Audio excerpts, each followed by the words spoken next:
disingkat IJMI adalah sebuah organisasi cendekiawan muslim di Indonesia yang dibentuk pada tanggal 7 Desember 1990 di sebuah pertemuan kaum cendekiawan muslim di Kota Malang pada tanggal 6 sampai 8 Desember 1990. Acara diskusi atau kegiatan diskusi pada pagi hari ini didasarkan atas surat edaran Majelis Pengurus Pusat MPP IJMI.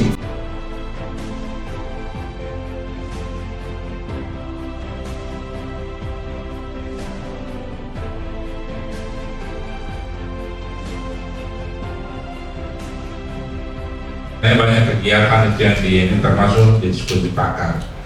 Ada diskusi pakar, ada leadership camp IJMI, ada pelatihan literasi dari banyak sebenarnya yang diminta. Dan kita kali ini cuma melaksanakan diskusi pakar pada hari ini. Yang pertama tentu sebelum saya lupa, saya mengucapkan terima kasih dan penghargaan setinggi-tingginya ke UBM, ke yayasan, para pimpinan perguruan tinggi, para rektor, rektor, direktur pasca, seluruh staf di UBM ini yang alhamdulillah bisa melaksanakan kegiatan pada hari ini. Kepemimpinan itu ada followers, ada leaders, dan ada goal. Nah, goal itu atau tujuan bersama itu apakah tujuan si pemimpin atau tujuan bersama atau tujuan tertentu. Nah, sehingga sebenarnya kalau kita bicara kepemimpinan itu kan cuma mengatur bagaimana hubungan antara komunikasi antar leader dan followers, itu aja. Saya melihat di sini dan hasil kajian itu kami rekomendasikan.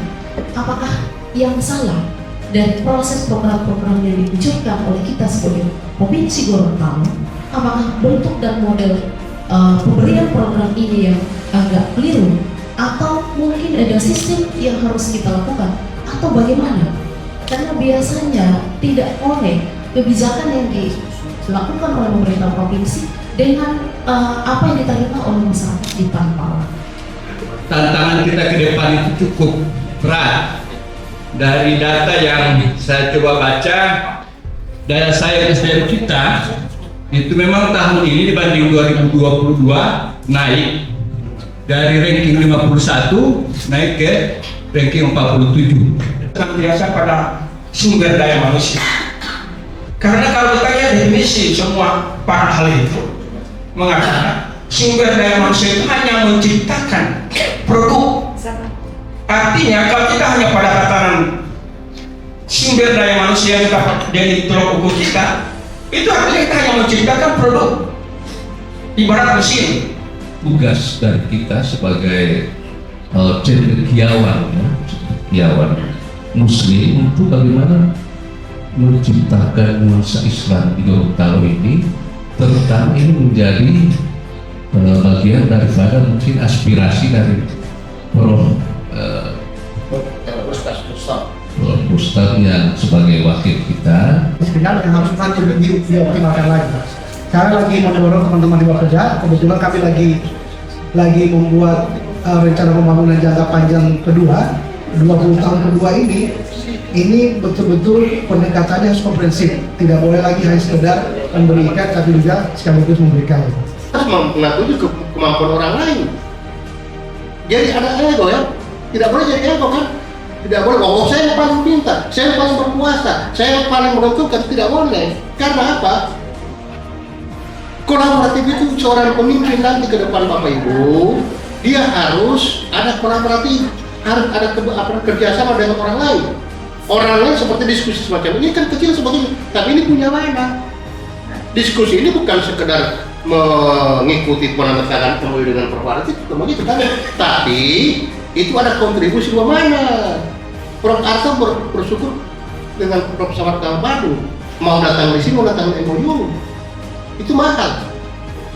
Itu kolaboratif kan? Itu kolaboratif. Bayangkan kalau tidak ada pertemanan antara Prof. Arta dengan Pak Iqbal saya, kami tidak mau datang di sini kan? Nah itu kolaboratif itu Bapak Ibu. Sehingga itu menjadi pemimpin jangan menutup diri dengan koreksi, dengan berbagai macam saran pendapat, jangan itu semuanya kan? Jadi Bapak Ibu pertanyaan muda-muda ini kan pasti pemimpin masa depan nanti kan?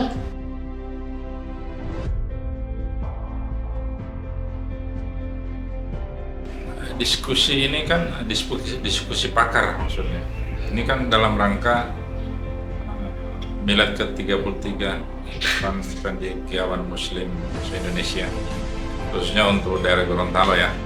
Dan kita mengundang para pakar, para guru besar, dan juga para pengurus untuk sama-sama berdiskusi tentang banyak hal. Dan yang paling utama tentang masalah kepemimpinan. Kenapa ini penting? Karena memang di tahun 2024 itu kita masuk di tahun politik. Jadi di sana kita akan memilih presiden, wakil presiden, gubernur, wali kota, bupati, memilih anggota-anggota DPRD dan DPR RI. Ini sebenarnya menjadi pemimpin negara, pemimpin daerah, dan tentu saja ICMI sebagai sebagai organisasi yang di dalamnya berisi para cendekiawan, kita perlu memberi masukan kepada partai politik, kepada masyarakat, bagaimana kita memilih pemimpin yang benar-benar bisa membawa Indonesia dan daerah ke arah yang lebih baik. Nah, alhamdulillah tadi kegiatannya berlangsung dengan baik dan kita menghasilkan beberapa rekomendasi, termasuk rekomendasi tentang bagaimana memilih pemimpin yang akan datang.